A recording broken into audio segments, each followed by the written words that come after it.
देश भर में पीएफआई पर आज छापे पड़ रहे हैं। पीएफआई पर बैन लगाने की मांग काफी समय से उठ रही है और इन मुद्दों पर एबीपी न्यूज संवाददाता विकास भदौरिया ने साध्वी रितंबरा से बात की है। इंटरव्यू में इसके अलावा ब्रिटेन में हुए दंगों पर भी उनसे सवाल पूछा गया। तमाम मुद्दों पर साध्वी रितंबरा का क्या कुछ कहना है वो सुन लेते हैं। हमारे साथ साध्वी रितंबरा जुड़ी हुई हैं, उनका रुख कर लेते हैं और उनसे समझते हैं कि वर्तमान राजनीतिक हालात में जिस तरह से तमाम एजेंसियां कार्रवाई कर रही हैं, पीएफआई हो चाहे ईडी हो, वो पीएफआई पर जो कार्रवाई चल रही है उसको लेकर साध्वी रितंबरा क्या सोचती हैं। साध्वी रितंबरा, आपका स्वागत है। पीएफआई पर बैन क्यों नहीं लगा देना चाहिए, क्योंकि तमाम ऐसे सबूत गाहे बगाहे मिलते रहते हैं एजेंसियों को, जिसमें ये साफ होता जा रहा है कि न केवल फंडिंग बाहर से हो रही है बल्कि लगातार हिंसा भड़काने की कोशिश में पीएफआई जुटी हुई। तो निश्चित रूप से इस तरह की जो ताकतें हैं जो देश में अस्थिरता पैदा करना चाहती हैं, उन पर अंकुश लगना चाहिए। भारत की मुख्य धारा से जुड़कर सब लोग सुखी रह पाएंगे। जो देश के विरुद्ध, देश के प्रति अपने हृदय में अच्छी भावना नहीं रखते, ऐसी ताकत ना बन पाए, उस तरह के कदम तो उठाने ही पड़ेंगे। और उसके लिए क्या कदम उठाने हैं क्या नहीं, जो देश की जिम्मेदार लोग हैं उनको देखना होगा कि किस तरह इन ताकतों का दमन किया जाए ताकि पूरा समाज सुख शांति से रह सके और हम जिस समृद्धि और प्रगति और शांति के साथ भारत को उत्कर्ष की तरफ ले जाना चाहते हैं वो संभव हो सके। क्योंकि ये बहुत ज़्यादा लोग नहीं हैं, बहुत सारी सज्जन शक्तियां हैं जो भारत का उत्कर्ष चाहती हैं, लेकिन कुछ ऐसे भी विघ्न संतोषी लोग हैं जो भारत के उत्कर्ष में राजी नहीं है। इसलिए उन लोगों पर अंकुश लगाना, उनको कंट्रोल करना, ये तो बहुत ही जरूरी है। साध्वी जी, क्या ये सही है कि आप बर्गिमन जाने वाली थी जहां हिंदू मंदिरों पर मुस्लिम लगातार हमला बोल रहे हैं? कल रात भी इस तरह की कार्रवाई हुई है। हाँ जी विकास जी, मैं अमेरिका के प्रवास में थी, उसके बाद मुझे इंग्लैंड जाना था, लेकिन अमेरिका में मुझे कोविड हो गया था तो हमने अपने कार्यक्रम पहले ही पोस्टपोन कर दिए थे। इंग्लैंड नहीं जाने का निर्णय कर लिया था, लेकिन उसके बाद भी वहाँ प्रदर्शन हो रहे हैं, हिंसा हो रही है और मंदिरों पर आघात हो रहे हैं, सनातन पर आक्रमण हो रहे हैं और इस तरह की हिंसक भीड़ अराजक व्यवहार कर रही है। ये बहुत ही दुर्भाग्यपूर्ण हालात हैं, क्योंकि वहाँ का कार्यक्रम तो मेरा पहले ही पोस्टपोन हो गया था मेरे स्वास्थ्य की वजह से। हमने वहाँ जाना था, 5 जगह मेरा प्रोग्राम होना था, लेकिन वो कार्यक्रम पोस्टपोन हो गया। उसके बावजूद उन्होंने राजनीतिक लोगों पे ऐसे दबाव बनाए कि मुझे एलए से जो है वो लंदन में अपनी फ्लाइट ट्रांजिट करनी थी, उसकी भी उन्होंने इजाज़त नहीं दी, क्योंकि उन्होंने ऐसे नैरेटिव वहाँ बना दिया जैसे हम बहुत बड़े आतंकवादी हैं, आतताई हैं। तो ये स्थिति है। वो कहते हैं ना विकास की वो कत्ल भी करते हैं तो चर्चा नहीं होती, हम आह भी भरते हैं तो हो जाते हैं बदनाम। हम तो वहाँ गए ही नहीं, हमारा प्रोग्राम पोस्टपोन पहले ही हो गया था। उसके बाद भी ये हिंसक प्रदर्शन, ये क्या इरादे हैं, ये तो सब अच्छी तरह समझ सकते हैं कि कैसे एक समाज को टारगेट करके उसकी छवि को बिगाड़ना और उसके अंदर भय पैदा करना हिंसक भीड़ के द्वारा बहुत ही दुर्भाग्यपूर्ण घटनाएं हैं जो इंग्लैंड के अंदर हो रही हैं। और मंदिर तो मंदिर, देखिए उससे पहले हिंदुओं के घरों को चुन चुन कर टारगेट किया जा रहा था, हिंदुओं को टारगेट किया जा रहा था और उनकी गाड़ियों तक को तोड़ा फोड़ा जा रहा था। तो यही एक वजह थी जिसकी वजह से आप चाहते थे वहां पर जाएं? ना, ये कोई वजह ही नहीं थी। मेरा कार्यक्रम, वो हमें इस घटना का पता ही नहीं था, क्योंकि हम तकरीबन 1.5 महीने से प्रवास में निकले हुए हैं। तो जब आप भ्रमण करते हो, लगातार यात्रा करते हो, तो आपको बहुत सारे समाचार नहीं पता होते। वो मुझे पता ही नहीं था। हम इस वजह से नहीं जा रहे थे वहाँ। हम तो हर साल जाते हैं। तकरीबन 20 वर्ष हो गए मुझे उसी मंदिर में जाते हुए। 25 वर्ष हो गए हमें पूरे विश्व की यात्रा करते हुए। ऐसा कभी नहीं हुआ जो अभी हो रहा है। और अभी क्यों हो रहा है, इसके पीछे कौन सी शक्तियाँ हैं जो इस तरह भारत की छवि बिगाड़ रही हैं और हिंदू समाज को टारगेट कर रही हैं। ये तो बहुत चिंतन और चिंता का विषय है। हमारी वहाँ के समाज की सुरक्षा, उनके मान सम्मान की सुरक्षा, ये तो वहाँ की सरकारों को निश्चित करना होगा और अपने समाज को भी संगठित होकर जो है, जो सच है, जो तथ्य हैं, उससे परिचित करवाना होगा। क्योंकि हमारा जो हिंदू समाज है वो काफी उपराम रहता है इन सब बातों से, लेकिन जो दुर्जन शक्तियां हैं वो तो बड़ी प्रबल है। उनके पास आसुरी ताकत है, उनके पास पैसे की ताकत है, उनके पास वोट बैंक की ताकत है, उनके पास पता नहीं किस किस तरह का बल है। तो ऐसे सारी शक्तियों के सामने संगठित होकर सज्जनों को अपनी ये जो आग है नहीं तो सबको झुलसाएगी अगर इसी तरह सब मौन बने रहे, मूक तमाशा देखते रहे। और वहाँ के कानून के लिए वहाँ के सरकार के ऊपर दबाव बनाना होगा।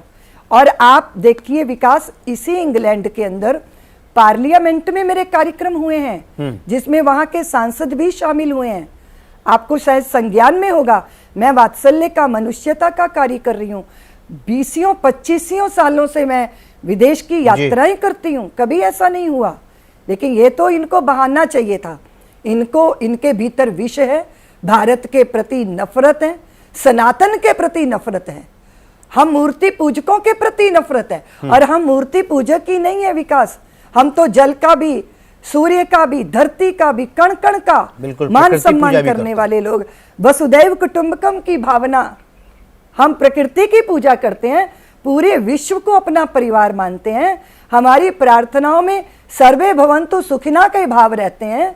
हम जो हर एक नन्हे से अस्तित्व का सम्मान करते हैं, उनके ऊपर आतताई आतंकवादी या हिंसक या नफरत करने वाले लोग ऐसा नैरेटिव सेट करने का जो षड्यंत्र है, इसे तो नष्ट करना होगा ना, इसे तो विफल करना होगा। साध्वी रितंबरा जी, लेस्टर से लेकर बर्गिमन तक लगातार प्रदर्शन हो रहे हैं और भारत में मदरसा का सर्वे हो रहा है, वक्फ बोर्ड का भी सर्वे कराने के आदेश दिए गए हैं। क्या आप इसे जोड़कर देखती हैं? अब हो सकता है कि ये सब हो, ये भी कारण हो, क्योंकि जो बहुत सारी ऐसी शक्तियां हैं जो भारत के अंदर अस्थिरता पैदा करना चाहती हैं। हम दूसरी बात कहते हैं विकास जी, अगर हम मनसा वाचा कर्मणा, मनसा वाचा कर्मणा का मतलब होता है अगर हम मन से, कर्म से, वाणी से एक से हैं तो कोई हमारा निरीक्षण करे, परीक्षण करे, हमको क्या दिक्कत होनी चाहिए। अगर कोई हमारी आड़ लेकर ऐसे तत्व कुछ देश के विरुद्ध काम कर रहे हैं, उन पर तो अंकुश लगाना ही होगा ना। जिस तरह भारत के अंदर इन्होंने दबाव बनाया, इस तरह भारत के बाहर दबाव बना रहे हैं, वो तो यही समझ में आ रहा है। लेकिन ये जो विष है, ये जो नफरत है जिस तरह प्रकट हो रही है, आप ये देखो कि वो स्वयं को इनोसेंट बता रहे हैं और हिंदू समाज को आतताई बता रहे हैं। और जिस कार्यक्रम का विरोध कर रहे हैं वो कार्यक्रम हो ही नहीं रहा, फिर भी वहां प्रदर्शन हो रहे हैं। इसका अर्थ क्या है, ये तो समझा जा सकता है ना कि इरादे ही इस तरह के हैं, हिंसा से भरे हुए, विध्वंस के अलावा चिंतन में कुछ है ही नहीं है। अच्छा साध्वी जी, आपने देखा होगा हिजाब को लेकर ईरान में ज़बरदस्त प्रदर्शन हो रहा है, वहाँ पर लोग सड़कों पर उतरे हुए हैं, लेकिन कर्नाटक में मुस्लिम लड़कियाँ हिजाब ही पहनना चाहती हैं, उसी का समर्थन कर रही हैं। क्या वजह लगती है आपको, दोनों देशों में समाज के बीच इतनी बड़ी खाई कैसे? देखिए, सब अपनी अपनी विचारधारा है। जिन्होंने जो इस चीज से ऊब चुके हैं, जो थोड़ा समझते हैं, वो अलग तरह सोचते हैं, भारत के अंदर अलग तरह से सोचते हैं। चीज़ों को उस तरह तो देखा नहीं जा रहा। ऐसा होता है विकास जी, जब हम किसी धारणा से चीज़ों और परिस्थितियों को देखते हैं ना, तो हम कभी भी सच नहीं देख पाते हैं। तो ये तो बहुत ही विचित्र बात है। उसी बात को लेकर कहीं पक्ष में कहीं विपक्ष में, और आज़ादी का इस तरह दुरुपयोग तो होता ही है। लोग ये कहते हैं कि ये पहनने की आज़ादी से जुड़ा हुआ मसला है, आप कह रहे हैं कि आज़ादी का दुरुपयोग है भारत में। देखिए, ये तो व्यक्ति के ऊपर निर्भर करता है कि वो क्या पहने क्या ना पहने। निश्चित रूप से ये उसकी व्यक्तिगत चॉइस है, लेकिन जब कोई सार्वजनिक कोई व्यवस्था होती है, वो मेरे अपनी चॉइस से नहीं चल सकती ना। मेरे अपनी धारणा कुछ है, मेरा धर्म कुछ और कहता है, मेरी मान्यताएं कुछ और कहती हैं, पर देश तो उससे नहीं चलते ना। संवैधानिक कुछ व्यवस्थाएं हैं जिसके अनुसार देश चलता है। अगर इस तरह सब करने लगे तो फिर तो एक अलग तरह की अराजकता और निरंकुशता का वातावरण बनेगा। व्यक्तिगत ओढ़ना पहनना वो सबका अपना अपनी चाह है, वो अपनी मान्यता परंपरा, उसका आदर किया जाना चाहिए, लेकिन वो आप व्यक्तिगत रूप से कर सकते हैं। लेकिन बाकी सार्वजनिक कोई संस्थान है, उनके कुछ नियम होंगे, वो कायदे कानून से चलना पड़ता है ना। साध्वी जी, मुझे याद है राम मंदिर आंदोलन के दौरान आपने नारा दिया था अयोध्या के बाद मथुरा काशी, उसके बाद भी ये नारा बुलंद होता रहा। क्या आपको लग रहा है कि जो अभी कोर्ट केस के जरिए मथुरा और काशी उसी तरह बढ़ते दिखाई दे रहे हैं, ये पूरा होता दिख रहा है सपना? जी निश्चित रूप से विकास जी, हमने श्री राम मंदिर के भी सारे आंदोलन को 500 साल तक हमारे पुरखों ने उसको चला के रखा, क्योंकि हमारी आस्था के केंद्र जहां हम घी के दीप तो नहीं जला पाए विकास जी, पर अपने रक्त की अंजलि तो देते ही रहे 500 साल लगातार। फिर बाद में कानून के माध्यम से हमें अधिकार मिला कि हम अपने आराध्य को सम्मानजनक मंदिर में प्रतिष्ठित कर सकें। तो इसी तरह जो हमारे दूसरे स्थान है उस पर भी कानून की लड़ाई समाज लड़ रहा है। दूध का दूध पानी का पानी हो जाएगा।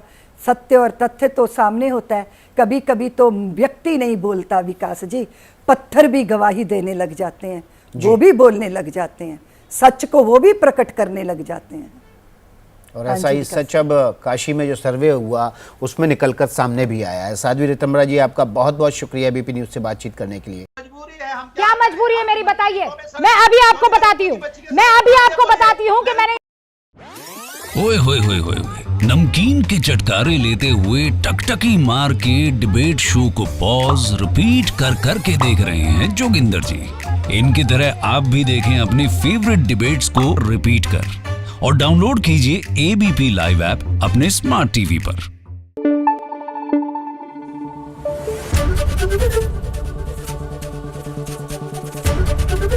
एबीपी न्यूज आपको रखे आगे।